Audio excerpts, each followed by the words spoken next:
Assalamu alaikum dear students. I am Tanveer Abbas and you are watching your own channel Tanveer's Chemizone. Dear students, inorganic chemistry के chapter kinetics and mechanism of inorganic compound से आज एक हम topic discuss करने जा रहे हैं, वो है हमारे पास हाइड्रोलिसिस रिएक्शन। चलते हैं प्रॉपर डेफिनेशन की तरफ कि हाइड्रोलिसिस रिएक्शन होते क्या हैं। The substitution reactions, substitution mean replacement, यानी कि एक ग्रुप निकाला जाएगा दूसरा वहाँ पे ऐड होगा। The substitution reactions in which a ligand is replaced by a water molecule और by a OH group are called acid hydrolysis और बेस हाइड्रोलिसिस रिएक्शन। ऐसे हमारे पास रिएक्शन जिनमें हमारे पास सब्स्टिट्यूशन होगी, और सब्स्टिट्यूशन कैसे होगी कि जो लिगेंड है उसको रिप्लेस किया जाएगा किससे, वाटर मॉलिक्यूल के साथ या फिर OH ग्रुप के साथ। अगर हम उसको वाटर मॉलिक्यूल के साथ रिप्लेस कर देंगे लिगेंड को, लिगेंड की जगह वाटर मॉलिक्यूल लगा देंगे, तो हमारे पास जो हाइड्रोलिसिस होगा वो कौन सा होगा, एसिड हाइड्रोलिसिस।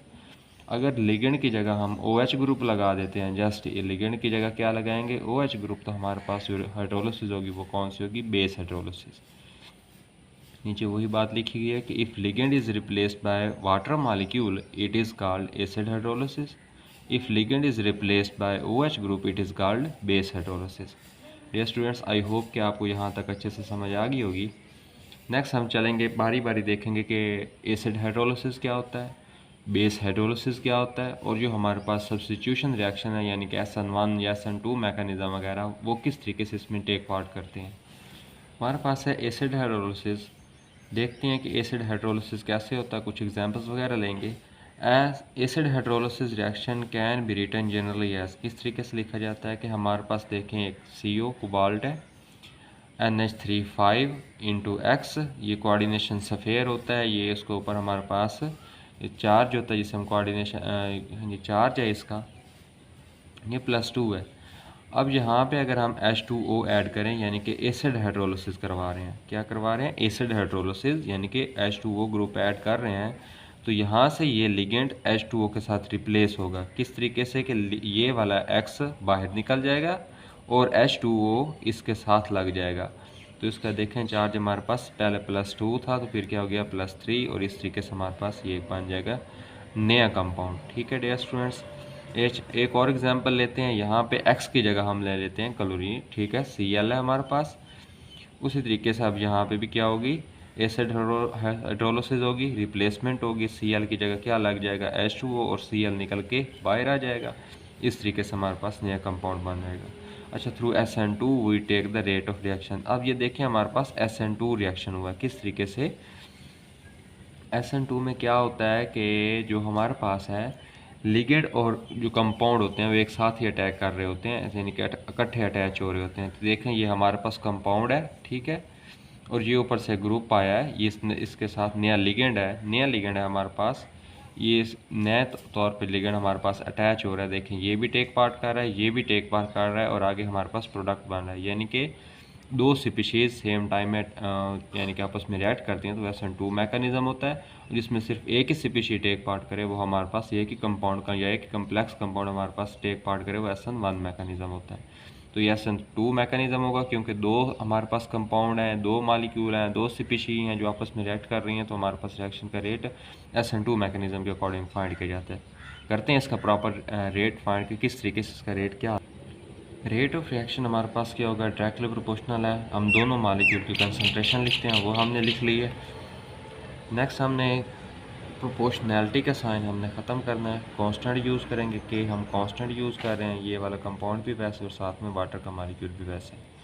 अब जो ये वाटर का मालिक्यूल होता है, concentration of H2O is always constant, तो ये कांस्टेंट है, ये भी कांस्टेंट है, वाटर भी कांस्टेंट, तो मिलके एक नया कांस्टेंट आ जाएगा K'। तो इस दोनों की जगह हम क्या लगा देंगे, K', और वापस ये मालिक्यूल हमारे पास वैसे आ जाएगा। इसको हम कह रहे हैं क्वेश्चन नंबर 3। अच्छा, SN2 reactions are called pseudo faster reaction. इस तरीके से जो हमारे पास SN2 रिएक्शन बनते हैं उनको हम क्या कहते हैं, सूडो फास्टर रिएक्शन। अब हम इसको देखते जा रहे हैं SN1 मैकेनिज्म के थ्रू कि SN1 मैकेनिज्म इस पे किस तरीके से अप्लाई होता है एसिड हाइड्रोलिसिस पे। पहले तो हमने देख लिया ना कि दो स्पीशी या दो मालिक्यूल वगैरह आपस में रिएक्ट कर रहे हैं तो SN2 मैकेनिज्म हो रहा है। अब क्या SN1 भी इस पर अप्लाई होता है? अगर होता है तो किस तरीके से होता है वो देखते हैं। Now through SN1 mechanism as the rate of reaction, किस तरीके से अब एक ही स्पीशीज में टेक पार्ट कर रही है। देखें डियर स्टूडेंट्स, एक ही है, ऊपर कितनी थी? 2, अब कितनी है? एक मालिक्यूल है, यहाँ पे 2 थे कंपाउंड, 2 स्पीशीज थी, यहाँ पे सिर्फ एक है, एक ही कंपाउंड है। तो क्या है, ये इस तरीके से है कि हमारे पास प्रोपोर्शनलिटी का साइन ख़त्म करेंगे कि आ जाएगा। आई होप कि यहाँ तक आपको समझ आ गई होगी। अच्छा, इससे हमें रिजल्ट क्या मिले कि above reactions proceed by SN1 and SN2, दोनों से प्रोसीड हो रहे हैं, but these are generally first order reaction है। ये कौन से हमारे पास? फर्स्ट ऑर्डर रिएक्शन है। नेक्स्ट क्या हमारे पास? The reaction in which again negative replace by ligand और reverse of acid hydrolysis is called anation reaction. यानी कि हमारे पास ऐसे रिएक्शन जिसमें हमारे पास लिगेंड को दोबारा किसी नेगेटिव स्पीशीज यानी कि एनाइन के साथ रिप्लेस कर दिया जाता है। ऐसे रिएक्शन जिसमें हमारे पास लिगेंड को दोबारा किसी स्पीशीज जो कि नेगेटिव चार्ज रखती है विच इज़ कॉल्ड एनाइन, उसके साथ अगर रिप्लेस कर दे लिगेंड को, तो हमारे पास जो रिएक्शन होगा एनेशन रिएक्शन उसे कहते हैं। अगर हम एसिड हाइड्रोलिसिस का रिवर्स करवा लें तो वो भी रिएक्शन हमारे पास क्या होता है? एनेशन रिएक्शन होता है। इसकी एग्जांपल देखेंगे, हमारे पास मेटल आयन है, साथ में ये लिगेंड वाटर के तौर पे अटैच है, ठीक है, एसिड हाइड्रोलिसिस हुआ है, तो साथ में हम इसको देखेंगे नेगेटिव स्पीशीज के साथ रिप्लेस करवाएंगे। ये नेगेटिव स्पीशीज यहाँ पे आएगी, यहाँ से वाटर को निकाल लेगी, तो नए जो हमारे पास ये रिएक्शन हुआ है, ये कंपाउंड बना है, एनेशन कंपाउंड है, रिएक्शन कौन सा है? एनेशन रिएक्शन है। और अब कुछ देखते हैं फैक्टर्स हैं जो हमारे पास एसिड हाइड्रोलिसिस पे अफेक्ट करते हैं, किस तरीके से और कौन कौन से फैक्टर हैं जो इस पर अफेक्ट करते हैं, क्या इसके रेट पे असर डालते हैं, वो देखते हैं। हमारे पास फैक्टर्स अफेक्टिंग एसिड हाइड्रोलिसिस, पहले नंबर पे इफेक्ट ऑफ चार्ज है, यानी कि उसका जो चार्ज है, जैसे के ऊपर आ रहा था हमारे पास कंपाउंड में +1 +2 +3 वगैरह इस तरीके से। अब देखते हैं उस चार्ज का क्या इफेक्ट होता है। वो कहता है कि as the charge of the complex increases the rate of the reaction increases, यानी कि जैसे ही चार्ज इंक्रीज़ होगा हमारे पास रिएक्शन का रेट भी क्या होता जाएगा? इंक्रीज़। कैसे? एग्जांपल दिया है कि ये देखें, इसमें +1 चार्ज है, रेट हमारे पास क्या है? स्लो है। अब आगे एक स्प्लिट हुआ है, तो इसमें यहाँ देखें यहाँ से एक Cl निकल गया है, पीछे एक Cl बचा है, चार्ज क्या हो गया? 2+, चार्ज क्या हो रहा है? इंक्रीज़। अब इंक्रीज़ हुआ है तो हमारे पास दोबारा ये H2O के साथ रिएक्ट करेगा, रेट क्या हो जाएगा? अब फास्ट है। यानी कि जैसे ही हमारे पास चार्ज इंक्रीज़ हो रहा है, पहले +1 था, रेट स्लो था, +2 हुआ तो रेट हमारे पास क्या हो गया? फास्ट है। यानी कि जैसे जैसे हमारे पास चार्ज इंक्रीज़ होता जाएगा, हमारा रिएक्शन भी क्या होता जाएगा? फास्ट होता जाएगा, रेट उसका क्या होता जाएगा? तेज़। ठीक है डियर स्टूडेंट्स, अब इसको SN1 मैकेनिज़्म इस पर देखते हैं। इसी का जो हमारे पास है चार्ज का इफेक्ट, इसको SN1 मैकेनिज़्म के थ्रू देखें तो कैसे होगा कि हमारे पास एक कंपाउंड है, +1 है, स्लो चार्ज यानी कि स्लो रेट है उसका, ठीक है डियर स्टूडेंट्स, स्प्लिट हो गया है। अब इसी को दोबारा इसने टेक पार्ट किया है, ठीक है डियर स्टूडेंट्स, H2O के साथ फास्ट रिएक्शन है, +2 चार्ज है, ये इसमें H2O आके अटैच हो गया साथ इसके यहाँ पे, ठीक है डियर स्टूडेंट्स, ये हमारे पास अब फास्ट हो गया, पहले स्लो था चार्जिंग के लिए तो फास्ट हो गया। अब फिर दोबारा इस कंपाउंड को लेंगे, इसको दोबारा ले लिया, फिर इसका रिएक्शन करवाएंगे। अब यहाँ से हमारे पास ये रेट स्लो होगा, किस वजह से कि चार्ज, ये देखें अब रेट यहाँ पे क्या हुआ? स्लो। किस वजह से? यहाँ के एक ये Cl यहाँ से रिमूव हो गया, निकल गया, ठीक है डियर स्टूडेंट्स, यहाँ से रिमूव हो गया, इस वजह से रेट हमारे पास स्लो हो गया। दोबारा ये हमारे पास कंपाउंड बना, इसमें अब देखें चार्ज क्या हो गया? इंक्रीज, चार्ज बढ़ गया। अब इसको दोबारा यूज़ करेंगे तो हमारे पास रेट क्या हो जाएगा? फिर फास्ट हो जाएगा। आई होप कि आपको यहाँ तक समझ आ गई होगी। If the concentration of H2 is greater, कि अगर हम H2 की कंसनट्रेशन बढ़ाते हैं तो हमारे पास रिएक्शन क्या होता है? SN1 होता है और रेट फास्ट होता है। अगर हम H2O की कंसनट्रेशन कम करते हैं, यानी कि उसको निकालते हैं या कम करते हैं, तो हमारे पास रेट क्या होता है? स्लो होता है, और जो मैकेनिज़्म होता है वो SN2 होता है। अब देख लें थोड़ा सा SN1 कैसे हो रहा है और SN2 कैसे हो रहा है डियर स्टूडेंट्स। देखें SN1 में हमने क्या कहा था कि हमारे पास एक ही स्पीशीज होती है, वो आगे स्प्लिट हो जाती है, और SN2 में क्या होता है? 2 स्पीशीज, 2 कंपाउंड मिलके एक नया कंपाउंड बनाते हैं। तो अगर हम H2O की कंसनट्रेशन करते हैं ग्रेटर, अगर उसको हम बढ़ा देते हैं, देखें H2O की कंसनट्रेशन हमने बढ़ाई है, इंक्रीज़ किया है, तो हमारे पास सिर्फ एक ही स्पीशीज बनी है, तो ये हमारे पास कौन सा? SN1।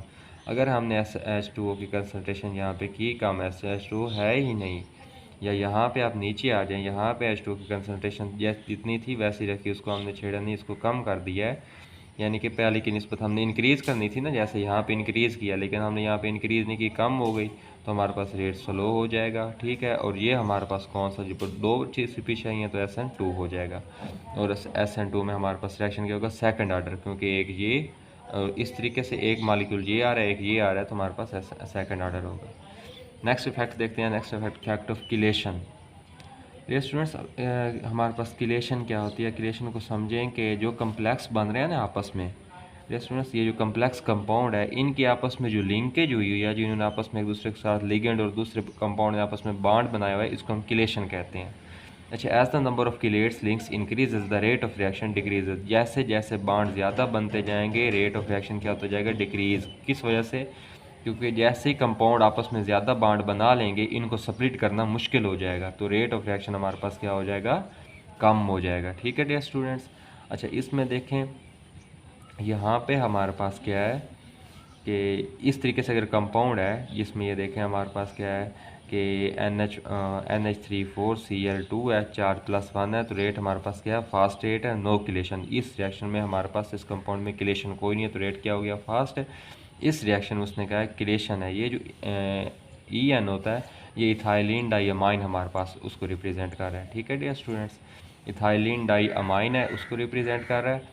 अच्छा, इस तरीके से अगर कंपाउंड हमारे पास साथ अटैच है, तो इसका रेट हमारे पास क्या होगा, स्लो होगा, इसमें किलेशन ज़्यादा से ज़्यादा होगी। नेक्स्ट है हमारे पास effect of substitution of EN, यानी कि इथाइलिन डाइअमाइन की सब्स्टिट्यूशन। इथाइलिन डाइअमाइन यानी कि EN इथाइलिन डाइअमाइन है, ये हमारे पास बाइडेंटेट होता है। बाइडेंटेट का मतलब क्या है, हमारे पास किसमें दो इलेक्ट्रॉन के पेयर होते हैं। ठीक है डियर स्टूडेंट्स। अच्छा, इसका देखते हैं कि EN के क्या होगा जब EN को हम वहाँ पे ऐड करेंगे। If mechanism operates through SN2, अगर हम रिएक्शन करवा रहे हैं SN2 के प्रोसेस के थ्रू, यानी कि रिएक्शन क्या हो रहा है, SN2 मैकेनिज्म के थ्रू हो रहा है, then rate of reaction decrease, तो फिर हमारे पास रिएक्शन का रेट क्या हो जाएगा, decrease, and intermediate is crowded.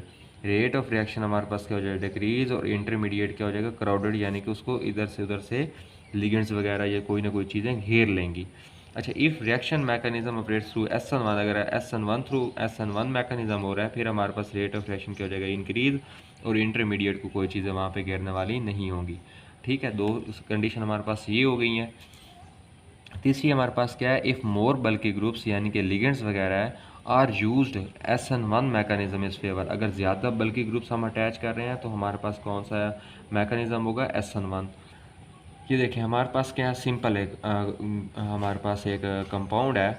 देखिए हमारे पास मालिक्यूल किस तरीके से एक चेन की फॉर्म में अटैच हैं, यहाँ पे NH2 CH2 CH2 NH2, या इसका रेट 1.9 है। अब देखें, अब बल्कि ग्रुप्स बढ़ रहे हैं, यानी कि एक ग्रुप और यहाँ पे अटैच हुआ है, तो रेट क्या हो गया, इंक्रीज़। यहाँ पे दो ग्रुप और अटैच हो गए हैं, तो ये ज़्यादा बल्कि हो गया, तो रेट और इंक्रीज़ हो गया। तो हमारे पास क्या है कि rate increases with the bulkiness and favour SN1 mechanism, और SN1 मैकेनिज्म करवाएगा। नेक्स्ट है हमारे पास इफेक्ट ऑफ लीविंग ग्रुप। जो लीविंग ग्रुप होते हैं उनका इफेक्ट क्या है, जिन ग्रुप ने वहाँ से लीव करना होता है उनका इफेक्ट्स क्या होता है, as more is the leaving group increase the rate of reaction is. अच्छा, जैसे हमारे पास लिविंग ग्रुप इंक्रीज होते जाएंगे, फिर हमारे पास रिएक्शन का रेट क्या होगा, देखते हैं कौन से लिविंग ग्रुप हैं और किस तरीके से, अगर वो लीव करें तो फिर रेट क्या होता है, अगर वो लीव ना करें तो फिर रेट हमारे पास क्या होता है। ये देखें, ये हमारे पास कुछ ग्रुप उसने बताए हैं, ये लिविंग ग्रुप हैं, और इनको कह रहा है ये वाले ग्रुप क्या हैं, गुड लिविंग ग्रुप हैं, और रेट हमारे पास क्या होगा, फास्ट, यानी ग्रुप लीव कर जाएंगे तो रेट क्या हो जाएगा, फास्ट। अगर हमारे पास ग्रुप लीव नहीं करेंगे, पुअर लिविंग ग्रुप में होंगे, तो रेट हो जाएगा स्लो, और ये पुअर लिविंग ग्रुप हैं, और ये दो सेंटर में आते हैं, ना ये गुड लिविंग की तरफ जा रहे हैं या ना पुअर लिविंग की तरफ जा रहे हैं, ये सेंटर में आ रहे हैं। नेक्स्ट हमारे पास base hydrolysis reaction. Base hydrolysis reaction क्या होता है वो देखते हैं। The rate of base hydrolysis reaction 10⁻⁶ time more faster than acid hydrolysis, यानी कि ऐसा रिएक्शन जिसमें हमारे पास OH ग्रुप अटैच होता है आके किसी कम्प्लेक्स कंपाउंड के साथ, उसका रेट एसिड हाइड्रोलिसिस से 10⁻⁶, यानी कि 10⁻⁶ इतने टाइम ज़्यादा हो जाता है। इतने देखना बहुत टाइम है, यानी कि इस टाइम में बहुत ज़्यादा रेट हो जाता है। अगर हमारे पास कम्प्लेक्स कंपाउंड के साथ आके OH ग्रुप अटैच हो रहा है, तो इसका रेट एसिड हाइड्रोलिसिस जिसमें सिर्फ वाटर ग्रुप अटैच हो रहा है उसकी निस्बत 10⁻⁶ ज़्यादा तेज़ होगा, इतना फास्ट हो जाएगा रिएक्शन। ठीक है डियर स्टूडेंट्स। इसकी एग्जांपल्स लेते हैं। An example of base hydrolysis, उसमें क्या है देखें, बेस हाइड्रोलिसिस में OH ग्रुप अटैच करना था, OH ग्रुप अटैच करेगा किस तरीके से कि NH3Cl की जगह क्या लग जाएगा OH, ठीक है। These reaction carried out by two types of reaction, दो तरीकों से हो गया SN1 और SN2, वही दो SN2 मैकेनिज्म को या इसको रिएक्शन को देखते हैं तो हमारे पास एक ग्रुप है, ठीक है, OH ग्रुप अटैच हो रहा है यहाँ पे आके, ठीक है डियर स्टूडेंट्स। तो हमारे पास OH ग्रुप अटैच होगा यहाँ पे आके, इसके साथ लग जाएगा, हमारे पास इसका +2 से क्या हो जाएगा +1, ये एक इंटरमीडिएट की फॉर्म बनेगी। इसका कोऑर्डिनेशन नंबर जो है 6, 5, 6 और 7 में हो जाएगा इसको कोऑर्डिनेशन नंबर। इंटरमीडिएट ये हमारे पास बना। नेक्स्ट ये हमारे पास क्या रिएक्शन करवाएगा कि ये फाइनल प्रोडक्ट देगा, Cl यहाँ से निकल जाएगा, हमारे पास OH यहाँ पे अटैच हो जाएगा, +2 हो जाएगा और Cl negative. Rate of reaction हमारे पास क्या होगा, जो हमारे पास रिएक्टेंट इन्वॉल्व हो रहे हैं, ये वाले रिएक्टेंट इन्वॉल्व हुए हैं, इनको टेक पार्ट करेंगे, देखें एक मालिक्यूल ये, एक मालिक्यूल ये, तो 1 + 1 = 2 रेट ऑफ रिएक्शन।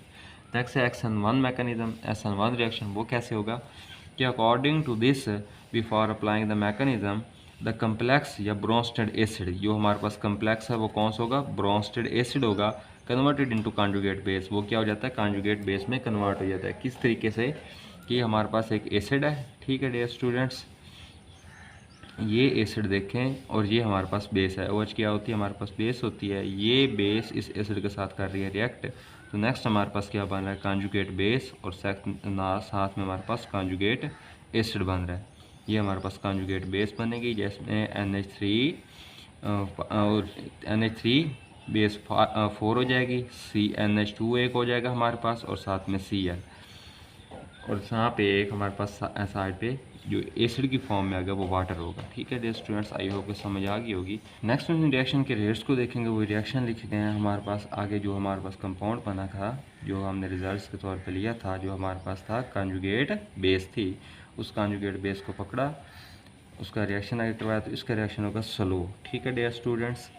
अब जब इसके साथ हम H2O ऐड कर रहे हैं, ठीक है डियर स्टूडेंट्स, पानी ऐड कर रहे हैं, तो हमारे पास देखें अब इसका रिएक्शन क्या हो गया फास्ट, तो रिएक्शन का रेट हमारे पास क्या होगा, किस चीज़ ने टेक पार्ट किया है तो हमारे पास आगे प्रोडक्ट आ रहा है, इस चीज़ ने, ये रिएक्टेंट है, इसने टेक पार्ट किया है, तो ये हमारे पास कौन सा मैकेनिज्म है, SN1 मैकेनिज्म है। डियर स्टूडेंट्स, आई होप आपको यहाँ तक समझ आ गई होगी। अगर इस टॉपिक के रिलेटेड आपका कोई भी क्वेश्चन हो तो कमेंट्स बॉक्स में आप क्वेश्चन करके अपनी क्वेरीज के आंसर ले सकते हैं। चैनल को सब्सक्राइब करना, वीडियो को लाइक और शेयर करना ना भूलें। जज़ाकल्लाह, अल्लाह हाफिज़।